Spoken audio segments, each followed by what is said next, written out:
દાહોદમાં બહુચર્ચિત બોગસ બિનખેતી પ્રકરણમાં જ્યારથી વહીવટીતંત્ર દ્વારા 176 જેટલા શંકાસ્પદ સર્વે નંબરોની યાદી સાર્વજનિક કરવામાં આવી છે ત્યારથી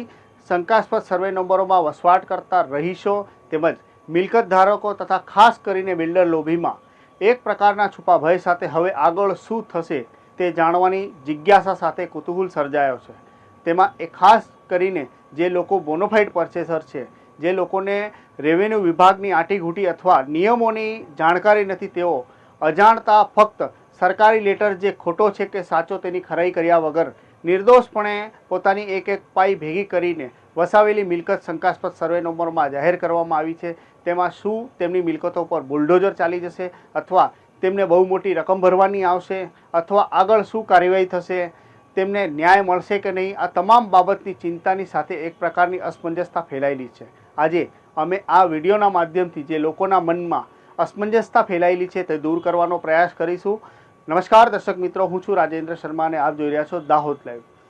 સૌથી પહેલાં આપણે જણાવી દઈએ કે વહીવટીતંત્ર દ્વારા જે 176 જેટલા શંકાસ્પદ સર્વે નંબરોની યાદી જાહેર કરવામાં આવી હતી, જેનો એકમાત્ર હેતુ એ હતો કે કોઈ લિટિગેશન ઉપસ્થિત ન થાય, તપાસોના દોરમાં જે લોકો જાણતા અજાણતા અન્ય કોઈ નિર્દોષ વ્યક્તિ બોનોફાઇડ પરચેસર તરીકે ન ઉમેરાય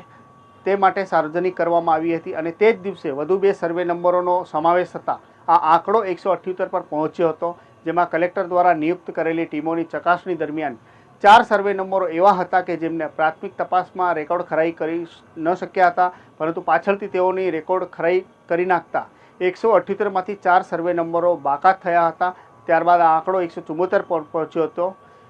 તદુપરાંત પાછળથી વધુ 5 શંકાસ્પદ સર્વે નંબરો સામે આવતા હવે આ આંકડો 179 પર પહોંચવા પામ્યો છે। જોકે દાહોદના જનમાનસમાં એક સવાલ ઊભો એ થયો છે કે શંકાસ્પદ સર્વે નંબરોની યાદી જે જાહેર થઈ ગઈ, પણ હવે આગળ શું થશે? હવે આ મનોમંથન અને બેઠકોનો દોર ચાલી રહ્યો છે, જેમાં એક તરફ કલેક્ટર દ્વારા નિયુક્ત કરાયેલા પ્રાંત અધિકારી NB રાજપૂતની અધ્યક્ષતામાં 50 લોકોની ટીમ દ્વારા એક પછી એક તમામ સર્વે નંબરોમાં હુકમો ક્યાંથી આવ્યા, જે અધિકારીઓના નામના હુકમો થયા હતા અથવા જે અધિકારીઓ કર્મચારીઓના કાર્યકાળમાં આ બોગસ હુકમો તૈયાર થયા છે તેમનું પણ ક્રોસ વેરિફિકેશન કરવામાં આવી રહ્યું છે અને તમામ ખરાઈ અને ચકાસણી કર્યા બાદ જે શંકાસ્પદ સર્વે નંબરોમાં બોગસ હુકમ સામે આવ્યા છે તે ક્યાંથી આવ્યા છે, કોના મારફતે આવ્યા છે તે અંગેની સ્પષ્ટતા થયા બાદ જે તે જવાબદારો સામે ફોજદારી સહિતના કેવા પ્રકારના પગલાં લેવાય છે તે તપાસના અંતે બહાર આવશે। પરંતુ એક વાત અહીંયા સ્પષ્ટ થાય છે કે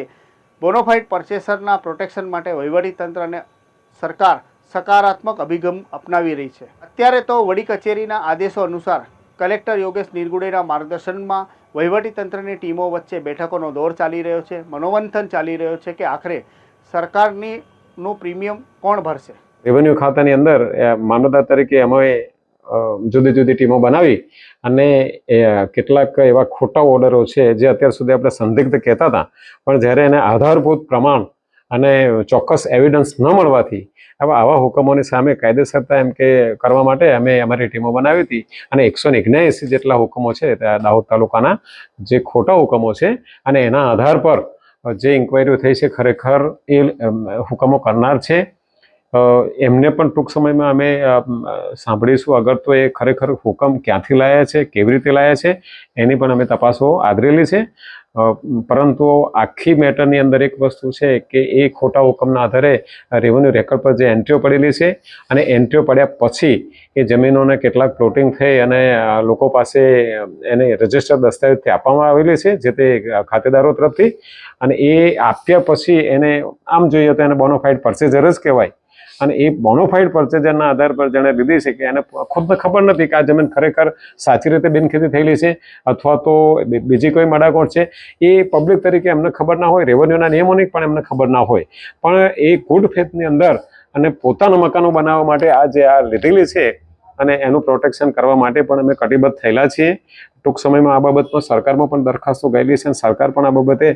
પોઝિટિવ એટીટ્યુડ વાપરી અથવા તો પોઝિટિવ કોઈ નીતિ જાહેર કરે તો બહુ જ સારી વાત છે। એક વાત નોંધનીય છે કે નવી શરત અને ગણોતધારાની કલમ 43માં આ પ્રશ્ન ઊભો થયો હોવાથી પ્રીમિયમની રકમ નક્કી કરવાની જવાબદારી કલેક્ટરશ્રીની છે। આમ શંકાસ્પદ સર્વે નંબરોમાં કેટલા સર્વે નંબરોમાં સોસાયટીઓ અન્ય કોઈ હેતુઓથી બાંધકામ થઈ ગયા છે, કેટલા સર્વે નંબરમાં ખુલ્લા પ્લોટ છે તેમાં સ્ક્રુટિની થઈ રહી છે. જોકે જે પ્રમાણે કરોડો રૂપિયાના પ્રીમિયમની ચોરીની વાતો ઉઠવા પામી છે તેમાં હજી સુધી કોઈ ચોક્કસ આંકડો બહાર આવ્યો નથી. સર્વે કર્યા બાદ અલગ અલગ રીતે આનું મૂલ્યાંકન કરશે અને સરકારમાં રિપોર્ટ કરાશે અને ત્યારબાદ સરકારના આદેશો અનુસાર નક્કી કરવામાં આવશે કે ખરેખર પ્રીમિયમ કોણ ભરશે. જે પ્રીમિયમનો સવાલ ઊભો થયેલો છે આ પ્રીમિયમની રકમ નક્કી કરવાની જવાબદારી કલેક્ટર કચેરીની છે અને જ્યારે પ્રીમિયમ ખરેખર એનું વસૂલ કરવા પાત્ર છે કે કેમ એ નવી શરતની જમીન ગણુધારાની કલમ 43ની જમીન હોય તો આ પ્રશ્નો ઉપસ્થિત થાય છે. એના માટે ગઈકાલે જ એમને ઉપરથી વડી કચેરી તરફથી સૂચના આપેલી છે. એની પણ અત્યારે ટીમો ચાલુ છે કે ખરેખર નવી શરતની જમીનો છે અને પ્રીમિયમ સરકારની પ્રીમિયમની ચોરી થઈ છે તો એવા કિસ્સામાં એ ખરેખર કેટલું પ્રીમિયમ થશે, ખરેખર કેટલા સર્વે નંબરો છે જે નવી શરતમાં છે એનું મૂલ્યાંકન ચાલુ છે અને થશે ત્યાર પછી કેટલો આંકડો થશે એના પ્રીમિયમનો એ નક્કી થશે. કેટલું ભરશે અને કોને રાહત મળે છે નથી તે તમામ બાબત અંગે હજી કોઈ સ્પષ્ટતા નથી. કારણ કે જે સર્વે નંબરોમાં બાંધકામ થયા છે તેમાં કઈ રીતનું પ્રીમિયમ નક્કી થાય છે, જે સર્વે નંબરોમાં ખુલ્લા પ્લોટ છે તેમાં કઈ રીતનું પ્રીમિયમ નક્કી થાય છે, બોનોફાઇડ પરચેસરોના હિતોને ધ્યાનમાં લેવાય તો સરકાર શું રાહત આપે છે તે હજી સુધી સ્પષ્ટ નથી. પરંતુ એક વાત નક્કી છે કે સરકાર વહીવટીતંત્રની ટીમો બોનોફાઇડ પરચેસરના હિતોના રક્ષણ માટે તેમને લાભ થાય તે માટે સકારાત્મક અભિગમ સાથે તપાસો કરી રહી છે. સાથે સાથે સરકારમાં પણ રિપોર્ટ કરી રહી છે. હવે આ તમામ બાબતો જે વહીવટી ટીમ છે કલેક્ટરશ્રીના માર્ગદર્શનમાં તમામ રિપોર્ટ ઉપર સરકારમાં મોકલવામાં આવશે. સરકારમાંથી કયો ફોર્મ્યુલા નક્કી કરે છે અને એ ફોર્મ્યુલા મુજબ કોને કેવી રીતે રાહત આપે, કોને ક્યાં કેવી રીતે પ્રીમિયમ ભરવાનું એ તમામ બાબતો નક્કી થશે. ત્યાં સુધી હાલ જે લોકો બોનોફાઇડ પરચેસર છે અથવા જે લોકોએ